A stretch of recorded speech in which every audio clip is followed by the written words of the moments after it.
Hello. देखिए बच्चों, आज हम आपको क्या नाम है म्यूचुअल इंडक्शन और सेल्फ इंडक्शन के बारे में थोड़ा बताएंगे। जबकि हम इसका वीडियो बना देख चुके हैं, आपको बनाकर भी दिखा चुके हैं और पिछले दिनों में सेल्फ इंडक्शन के बारे में बता चुके थे। आज हम म्यूचुअल इंडक्शन और थोड़ा परिचय सेल्फ इंडक्शन के बारे में ही बताएंगे। देखिए, बिगाड़ नहीं था हम।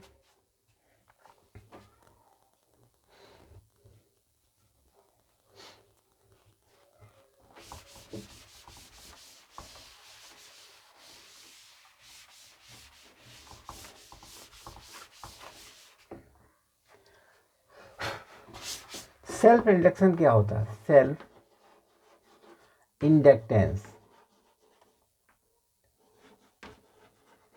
सेल्फ इंडक्टेंस जैसे कोई कॉइल है, ये कॉइल है।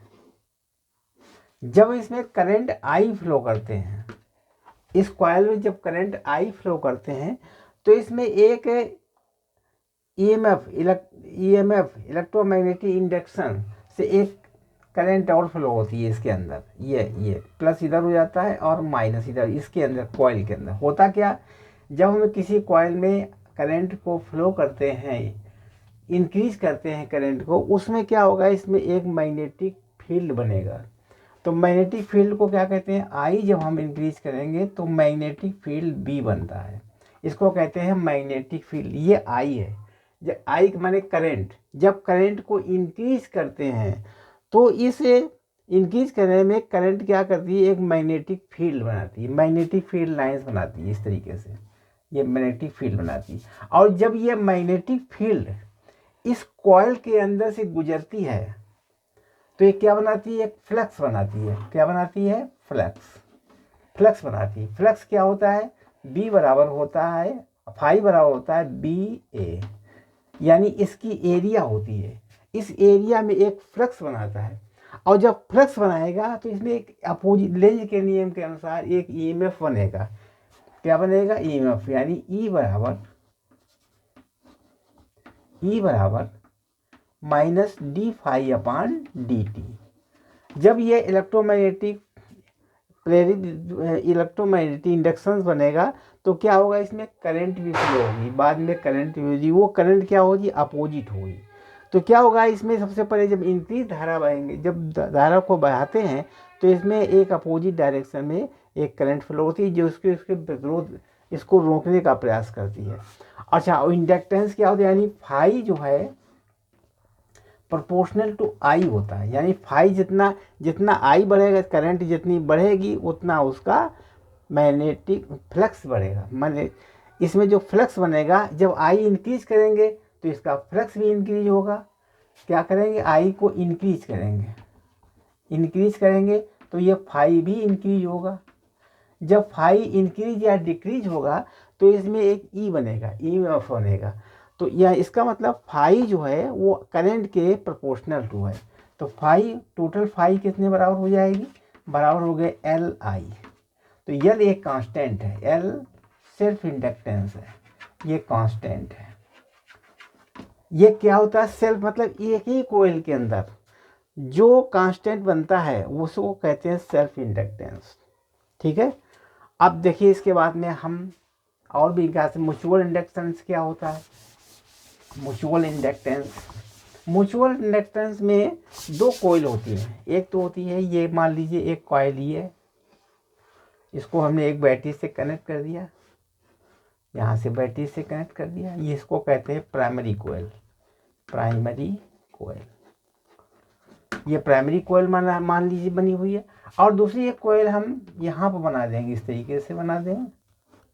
ठीक है। ये सेकेंडरी कोयल बना दें, यहाँ पर गैलोमीटर लगा दें इसके अंदर, और ये सेकेंडरी कोयल बन गई। इसको कहते हैं सेकेंडरी कोयल।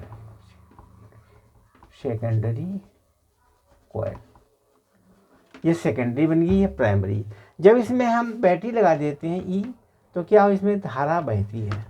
जब ये धारा इसमें बहेगी तो क्या होगा, जब इसमें धारा बहेगी तो इसमें मैग्नेटिक फील्ड भी उत्पन्न होगा। मैग्नेटिक फील्ड यानी बी प्रोड्यूस। जब मैग्नेटिक फील्ड उत्पन्न होगा तो ये मैग्नेटिक फील्ड लाइन्स इसमें गुजरेंगी या सेकेंडरी में गुजरेंगी। जब सेकेंडरी में गुजरेंगी तो इसमें एक फ्लक्स पैदा होगा, फ्लक्स यानी बाई टू बराबर हो जाएगा B1A। V1 क्या है, इसको B1 यानी प्राइमरी में ये B1 कहलाता है। इसकी मैग्नेटिक फील्ड जो बनेगी वो क्या इसके अंदर जाएगी और इसमें क्या होगा, एक फ्लक्स उत्पन्न होगा यानी phi2। इसमें जो फ्लक्स बनेगा, दूसरी सेकेंडरी कॉइल में जो फ्लक्स बनेगा उसको हमने phi2 मान लिया। तो phi2 हो जाएगा V1A2। इसका एरिया आप A2 रहेगा क्योंकि इसका एरिया हमें लेना है। ये A2 क्या है, इसका एरिया है। B1 क्या है, इसका जो मैग्नेटिक फ्लक्स है वो B1 है। तो क्या होगा, यहाँ फाई उत्पन्न होगा। फाई के बाद में एक इलेक्ट्रोमैग्नेटिक डी फाई अपान डी टी बनेगा।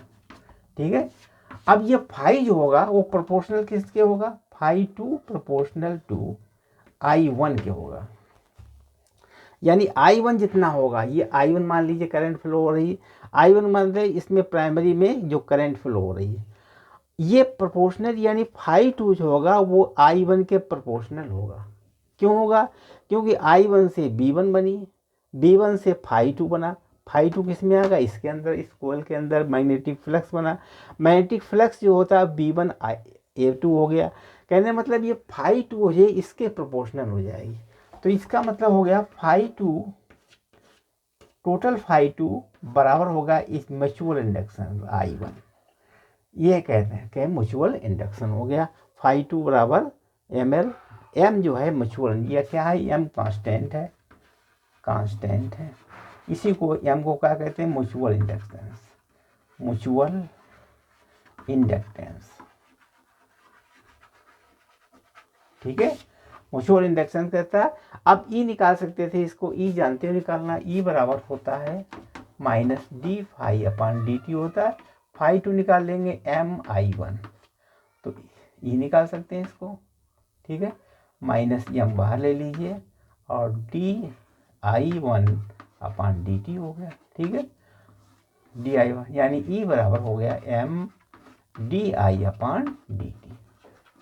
ठीक, इस तरीके से इलेक्ट्रोमैग्नेटिक इंडक्शन निकाल सकते थे। ये सब EMF निकाल दिया, इलेक्ट्रोमैग्नेटिक फोर्स निकाल दिया, m बराबर DI अपान dt। तो इस तरीके इसी को म्यूचुअल इंडक्शन कहते हैं। क्या म्यूचुअल इंडक्शन आप समझ गए होंगे, यानी phi2 जिसका फाई मैग्नेटिक फ्लक्स बना, ये फ्लक्स बना है, फ्लक्स बराबर होगा B1A2। जो फ्लक्स के बाद में इलेक्ट्रोमैग्नेटिक फोर्स बनता है, EMF बनता है। जो EMF के लिए इसमें एक करंट भी फ्लो होगी जो गैल्वेनोमीटर को विच्छेद करेगी। जब E बनेगा मतलब EMF बनेगा तो क्या होगा, एक करंट, इसमें रेजिस्टेंस लगा हुआ है, रेजिस्टेंस होगा तो रेजिस्टेंस होने के कारण इसमें गैल्वेनोमीटर में एक धारा प्रवाहित होगी। समझे, इसी को कहते हैं सेकेंडरी कोयल। और m क्या है, m प्रोपोर्शनल टू phi2 बराबर होता है ml, m phi2 बराबर प्रोपोर्शनल टू I1 है तो phi2t बराबर MI2 में। समझ गए इसको, इसी को m कहते हैं। m निकाला जा सकता है कितना होगा। अब इसको बिगाड़ते हैं, इसी को कहते हैं म्यूचुअल इंडक्शन। अब देखिए म्यूचुअल इंडक्शन के लिए कुछ क्वेश्चन है, यानी क्वेश्चन नंबर 1 म्यूचुअल इंडक्शन कैसे निकालेंगे। एक क्वेश्चन है, इसको लिख लीजिए।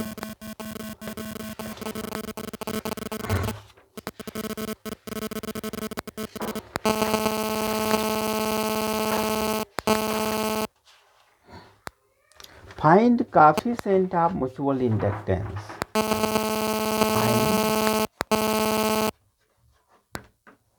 Coefficient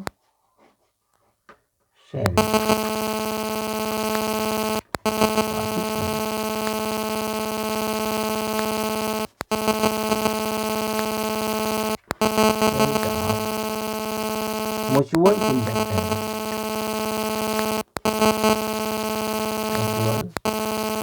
inductance,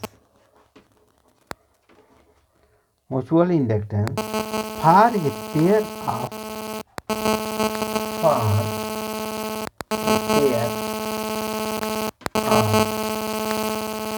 concentric coils, concentric coil,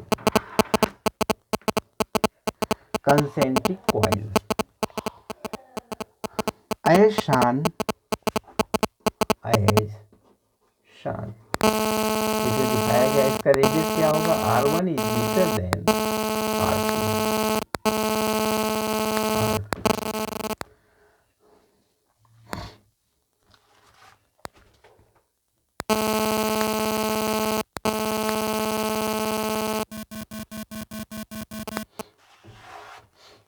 ये चीज है।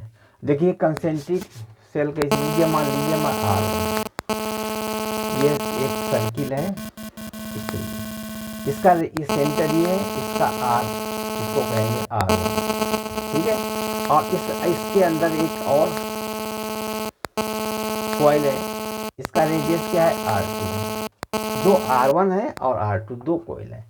इसमें क्या हुआ, इसमें हमने धारा प्रवाहित की, क्या धारा पर, I1 धारा प्रवाहित की। जब I1 इसमें करंट फ्लो करेंगे, I1 करंट इंक्रीज या डिक्रीज करेंगे, तो इसके अंदर सेंटर पर, इस I1 के कारण सेंटर पर मैग्नेटिक फ्लक्स बनेगा, मैग्नेटिक फील्ड बनेगी। यानी I1 from radius R1 increase or decrease current, increase or decrease,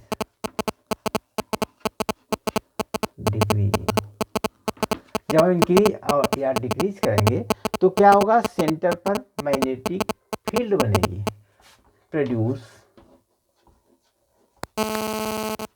magnetic field, ठीक, field in the center of radius R1,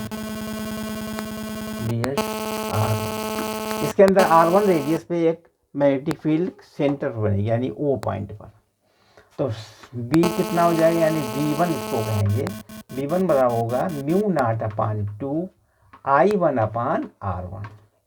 R1 के जरिए, यानी इस सर्किल से, तो क्या होगा, सेंटर पर कितना बनेगा मैग्नेटिक फील्ड, म्यू नॉट अपान 2 I1 अपान R1, ठीक है। अब ये जो V1 है वो क्या प्रोड्यूस करेगा, इसलिए अब यहाँ पर जो R2 रेडियस से बना है, ये R2 रेडियस से सर्किल है, ये कॉइल है, R2 रेडियस से जो कॉइल है, इसमें मैग्नेटिक फ्लक्स उत्पन्न होगा। क्या होगा, मैग्नेटिक फ्लक्स, यानी φ2, इसको कहेंगे φ2। मैग्नेटिक फ्लक्स कितना होगा, V1A2, मतलब A2 इसका जो एरिया होगा, इसको कहेंगे A2 एरिया में V1 फ्लक्स, जो इसका फ्लक्स बनेगा V1, वो मैग्नेटिक फील्ड जो V1 है, ये मैग्नेटिक फील्ड है, ठीक है। मैग्नेटिक फील्ड V1 जो है इस एरिया के अंदर, जिसका एरिया कितना है, A2, इसमें एक फ्लक्स उत्पन्न करेगा।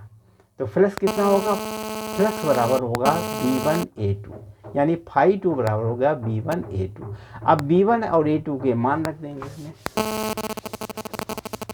Put the value of V1 and A2, यानी φ2 बराबर होगा, V1 कितना है, ये लिखा हुआ, म्यू नॉट अपान 2 I1 अपान R1, और A2 कितना रहेगा, पाई आर, यानी πr2 स्क्वायर, ये A2 हो जाएगा, ठीक है। यहाँ इसमें एक फ्लक्स बनेगा, ये फ्लक्स क्या बनेगा, ये फ्लक्स। अब इसका म्यूचुअल इंडक्शन क्या कैसे ज्ञात करेंगे, म्यूचुअल इंडक्शन मतलब होता है, यानी टोटल φ2 बराबर होता है mi1 होता है। अब म्यूचुअल इंडक्शन निकालने के लिए इसका यहाँ मान रख देंगे, ठीक है, निकल जाएगा आराम से। तो अब हम रख देंगे mi1 बराबर म्यू नॉट अपान 2 I1 अपान R1 इंटू πr2 स्क्वायर, ठीक। I1 से I1 कैंसिल हो जाएगा, यानी म्यूचुअल इंडक्शन निकलेगा म्यू नॉट अपान 2 into πr2 square upon R1, यही हो गया, यानी वन कोइल में, एट वन कोइल, एक कोइल मतलब एक कोइल में जो ये कितना निकला, ये बराबर म्यू नॉट अपान 2 πr2 स्क्वायर अपान, समझ गए इसको, ठीक है। बिगाड़ दें। इसके बाद में अब दूसरा क्वेश्चन क्या है वो देखिए, second question.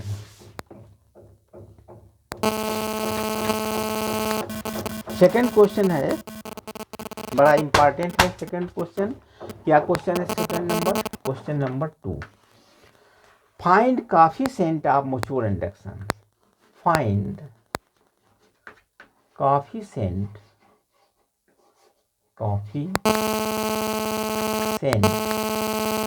of mutual inductance,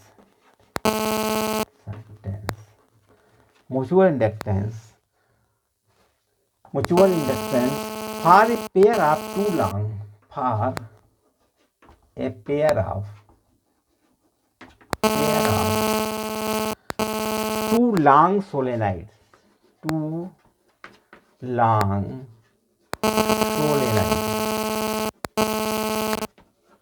solenoid of equal length,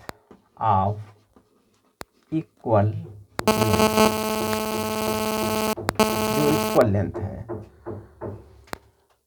placed one inside another,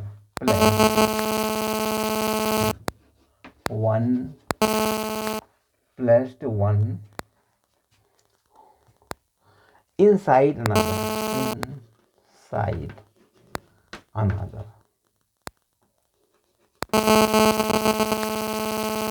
ये क्वेश्चन क्या क्वेश्चन है?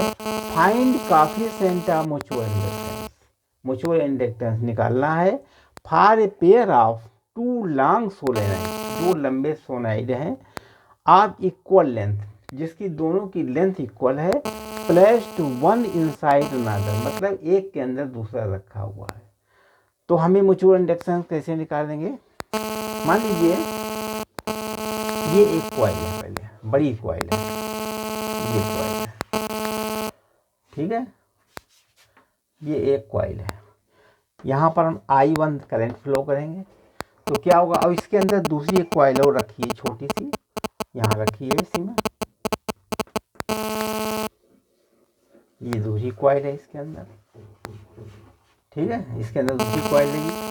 अब देखिए ये बड़ी वाली कॉइल है, इसकी लेंथ कितनी है? L है, जानते L, और इसकी रेडियस क्या है? R1 है, इसमें N टर्न्स है, N1 है, ठीक है, N में N टर्न्स, अब N टर्न्स है।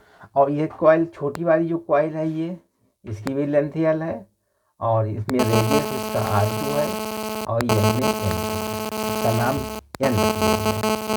अब क्या होगा इसमें? जब इसमें हम करंट फ्लो करेंगे, यानी I1 फ्लो, I इंक्रीज या डिक्रीज करेंगे, I इंक्रीज R डिक्रीज होगा, तो क्या होगा इसमें? B1 पैदा होगा, मतलब इसके अंदर, यानी V1, इसको हम B1 कह लेंगे, जो इसमें हमारा मैग्नेटिक फील्ड फर्स्ट कोइल में, ये फर्स्ट है, ये सेकंड है, ये सेकंड वाली, तो ये फर्स्ट, इसको कह लीजिए फर्स्ट, ये कहलाएगी सेकंड। तो इसमें क्या होगा? इसमें B1 उत्पन्न होगा, जब I को इंक्रीज करेंगे B1 होगा, और इसके बाद में जब हम B1 होगा, यहाँ φ2 क्या बनेगा? φ2 बनेगा इसके अंदर क्या बनेगा? एंड φ2 बराबर B1 इंटू A2, ठीक है, वही क्रिया है पिछले क्वेश्चन के तरीके से, B1 इंटू A2 बनेगा, यानी φ2 जो बनेगा क्या होगा? B1 into A2। अब इसके बाद में फिर हम आगे प्रक्रिया कर लेंगे, जब हमारा फ्लक्स बन जाएगा तो उसके बाद म्यूचुअल इंडक्टेंस ज्ञात कर लेंगे। तो इसका मतलब हुआ, ऊपर हम बिगाड़ दें,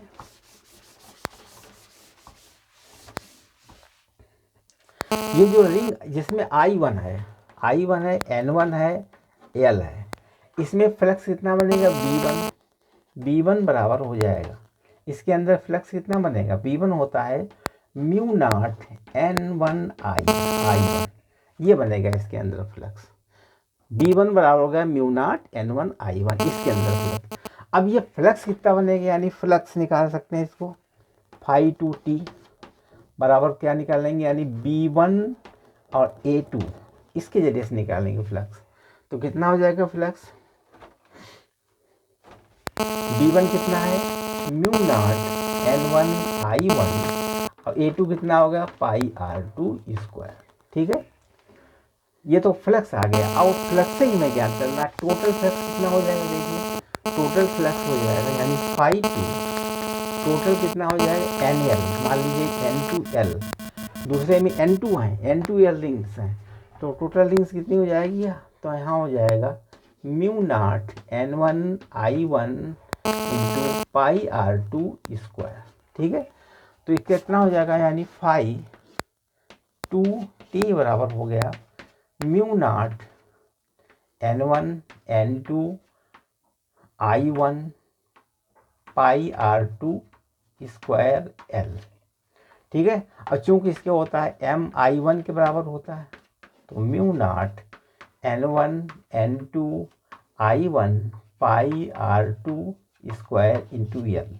अब देखिए आई वन से आई वन कट जाएगा, तो यम कितना इसका बन गया mu naught N one N two pi R two square into L, ये मान आ गया।